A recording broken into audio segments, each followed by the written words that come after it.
हाँ तो हमजा, तुम कैसे भागे? मैं हैरान हूँ। इफ्रासियाब को बेचकर। मैंने गुंदोगदो को बताया कि इफ्रासियाब एक गद्दार है। मैंने उसे कहा कि मुझे एक आखिरी मौका दे दो ताकि मैं नोयान का सर ला सकूं। गुंदोगदो ने एक अहमक की तरह मुझ पर यकीन कर लिया।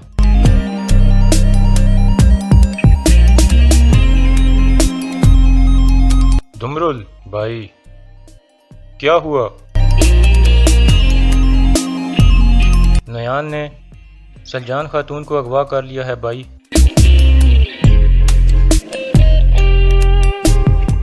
अस्सलाम वालेकुम नाज़रीन। इस किस्त के आगाज़ में अर्तुल और उसके साथी जा रहे थे कि रास्ते में उन्होंने देखा कि एक ज़ख्मी आदमी भाग रहा था और उसके पीछे कुछ आदमी लगे होते हैं। इतने में अर्तुल वहां पहुंचता है और एक आदमी को मार देता है और दूसरे से पूछता है कि तुम क्यों इस ज़ख्मी आदमी पर हमला कर रहे हो।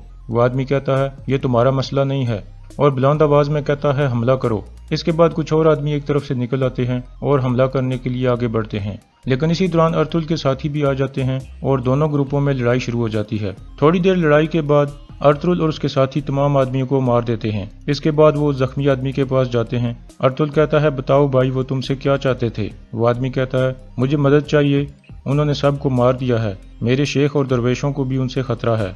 अर्तुल कहता है कौन है वो और उन्हें क्यों मारना चाहते हैं और तुम कौन हो। वो आदमी कहता है मैं एक पेशावर माहिर हूँ, हम उस्ताद किरमानी के साथ सफर कर रहे थे, मैं पीछे रह गया क्योंकि मैंने एक अमानत किसी तक पहुंचानी थी। मेरा शेख सफर में है और मुझे डर है कि इन जालिमों का दूसरा टोला उनको भी कत्ल कर देगा। अर्तुल कहता है लेकिन वो जालिम लोग कौन हैं। वो आदमी कहता है आप ये जान चुके हो कि वो जालिम लोग हैं, बस यही काफी है, अल्लाह के लिए मेरे शेख को बचा लो। अर्तुल फौरन अपने साथियों से कहता है चलो चलें, और फिर वो सब अपने घोड़ों की तरफ बढ़ते हैं। दूसरी तरफ तानगुत और उसके साथी सलजान और दुमरुल को लेकर नोयान के डेरे की तरफ बढ़ रहे होते हैं। रास्ते में एक जगह सलजान अपनी रस्सी खोल लेती है और मंगोल सिपाही को धक्का देकर भागने लगती है, लेकिन थोड़ी दूर जाकर वो गिर जाती है और तानगुत आकर उसे दोबारा पकड़ लेता है। इसके बाद तानगुत और हमजा उसे पकड़कर दोबारा काफिले की तरफ ले जाते हैं। दूसरी तरफ शेख किरमानी एक मेहमान खाने में मौजूद होते हैं। उनका दरवेश कहता है सादतीन कोपिक ने हमारे पीछे किसी को लगा दिया है। शेख किरमानी कहते हैं दुश्मन धोखा देने से कभी बाज नहीं आता, लेकिन हम सच्चाई के रास्ते से कभी नहीं हटेंगे। अब हमें हर शहर में मुनज़्ज़म होना होगा, हमें अपनी ज़मीनों को साइंस के जरिए बेहतर बनाना होगा और इसके लिए हमें तमाम शोबों से आदमी दरकार होंगे। फिर हम ताजरों का एक ग्रुप बनाएंगे जो धोखे से बिल्कुल पाक होगा। इस दौरान उस मेहमान खाने के अंदर कुछ मशकूक लोग भी थे जो उनकी बातों को गौर से सुन रहे थे। थोड़ी देर बाद शेख किरमानी अपने दरवेशों को कहते हैं चलो खाना शुरू करो। इसके बाद वो मशकूक लोग उन पर हमला कर देते हैं और शेख किरमानी को काबू कर लेते हैं। एक आदमी एक दवा वाली शीशी निकालता है और कहता है अब से तुम्हारी जुबान और तुम्हारा जिस्म बेकार हो जाएंगे, सिर्फ तुम्हारी आंखें काम करेंगी जो सिर्फ हमारी जीत देख सकेंगी। लेकिन ऐन उस वक्त अर्तुल और उसके साथी वहां पहुंच जाते हैं और दरवाजा तोड़कर अंदर आ जाते हैं। अर्तुल खंजर फेंककर उस शीशी वाले आदमी को मार देता है। इसके बाद वो बाकी लोगों को भी मार देते हैं और शेख किरमानी और उनके एक दरवेश को बचा लेते हैं। शेख किरमानी पूछते हैं आप बहादुर लोग कौन हो। अर्तुल कहता है मैं काई कबीले से हूँ और सुलेमान शाह का बेटा हूँ। फिर शेख किरमानी भी अपना तारुफ कराते हैं। दूसरी तरफ सलजान और दुमरुल को नोयान के डेरे पर पहुंचा दिया जाता है। ताजर इफ्रासियाब सलजान को नोयान के सामने बिठाता है और फिर तानगुत उसकी आंखों की पट्टी उतार देता है।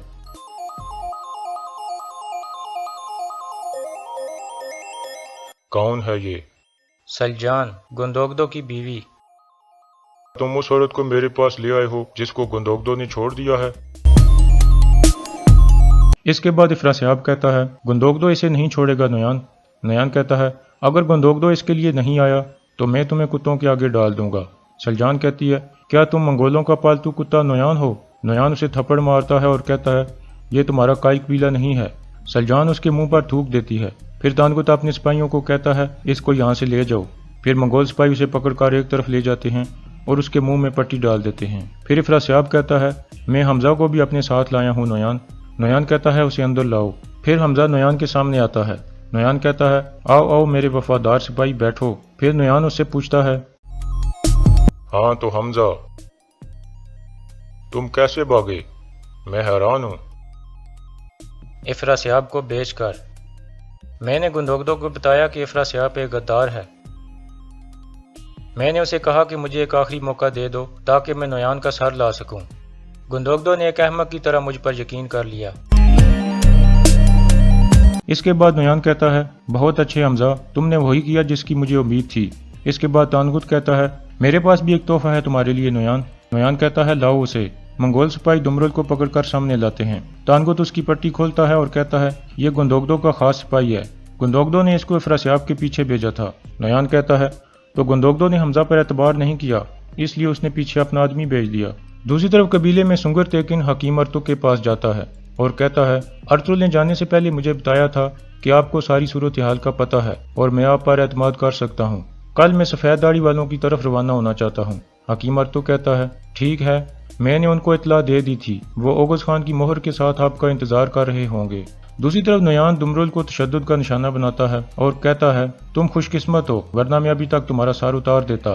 ابھی تم واپس گندوگدو کے پاس جاؤ اور اس تک میرا ایک پیغام پہنچاؤ۔ قبیلے میں حلیمہ سلطان ایک بار پھر سلجان کے خیمے میں جاتی ہے، لیکن سلجان اسے کہیں نظر نہیں آتی۔ دوسری طرف مہمان خانے میں ارطغرل شیخ کرمانی سے پوچھتا ہے کون تھے وہ لوگ جنہوں نے آپ کے لیے جال بچھایا تھا؟ شیخ کرمانی کہتے ہیں جب انسان حق کے راستے پر چل رہا ہو تو بہت سے شیطان اس کے پیچھے لگ جاتے ہیں۔ ارطغرل کہتا ہے وہ آپ کو مارنا کیوں چاہتے تھے؟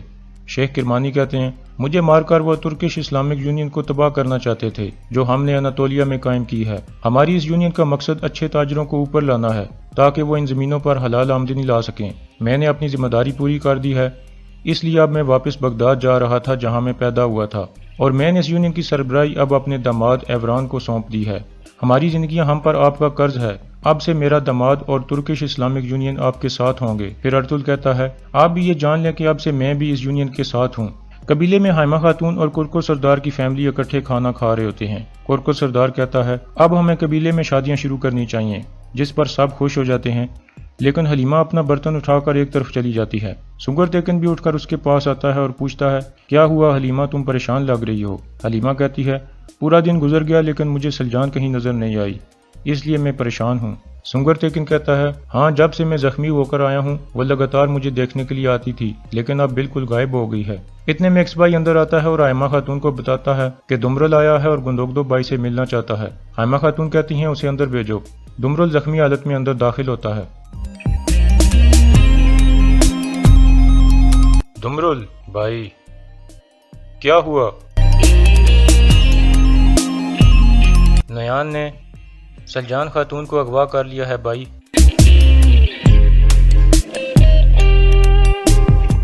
پھر دمرل ان کو سارا واقعہ سناتا ہے اور کہتا ہے نویان نے مجھے آپ کے لیے ایک پیغام بھیجنے کے لیے چھوڑ دیا ہے۔ گندوگدو پوچھتا ہے کیا پیغام ہے؟ دمرل کہتا ہے پیغام صرف آپ کے لیے ہے۔ اس کے بعد گندوگدو اسے اکیلے میں ایک طرف لے جاتا ہے۔ دمرل کہتا ہے نویان نے کہا ہے کہ وہ سلجان کو لے کر اکیلا جیہنہ وادی میں آئے گا اور سلجان کے بدلے میں وہ آپ سے ایک امانت لینا چاہتا ہے جو سنگر تیکن کے پاس ہے۔ گندوگدو کہتا ہے امانت کیا ہے؟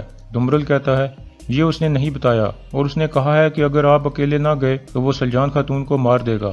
گندوگدو کہتا ہے میں سمجھ گیا، تم اس بات کا کسی سے ذکر مت کرنا۔ گندوگدو باہر آتا ہے اور حائمہ خاتون اس سے پوچھتی ہیں نویان کیا چاہتا ہے؟ گندوگدو کہتا ہے وہ ایک چیز لینا چاہتا ہے جو سنگر تیکن کے پاس ہے۔ سنگر تیکن کہتا ہے میں اس بے ایمان آدمی کو کوئی چیز نہیں دوں گا۔ گندوگدو غصے سے اس کا گریبان پکڑ لیتا ہے اور کہتا ہے تمہاری واپسی ہمارے لیے نئی مصیبتیں لے آئی ہے۔ یہ کہہ کر وہ باہر نکل جاتا ہے۔ دوسری طرف نویان رات کو اٹھ کر سلجان کے پاس جاتا ہے۔ سلجان کہتی ہے میرے پاس مت آنا ورنہ میں تمہیں مار دوں گی۔ نویان کہتا ہے مجھے دو خوشبوئیں بہت اچھی لگتی ہیں، ایک خون کی اور دوسری عورت کی۔ اس کے بعد وہ سلجان کی طرف بڑھتا ہے لیکن پیچھے سے حمزہ اسے آواز دیتا ہے اور کہتا ہے اگر گندوگدو کو پتہ چل گیا کہ تم اس کے قریب گئے تھے تو وہ تمہیں مہر نہیں دے گا۔ یہ سن کر نویان پیچھے ہٹ جاتا ہے اور کہتا ہے تم بچ گئی، ابھی تمہارے پاس وقت ہے۔ پھر وہ الو بلگے کو آواز دیتا ہے۔ الو بلگے ڈھول بجانا شروع کر دیتا ہے اور نویان رقص کرنے لگتا ہے، اور یہاں اس قسط کا اختتام ہو جاتا ہے۔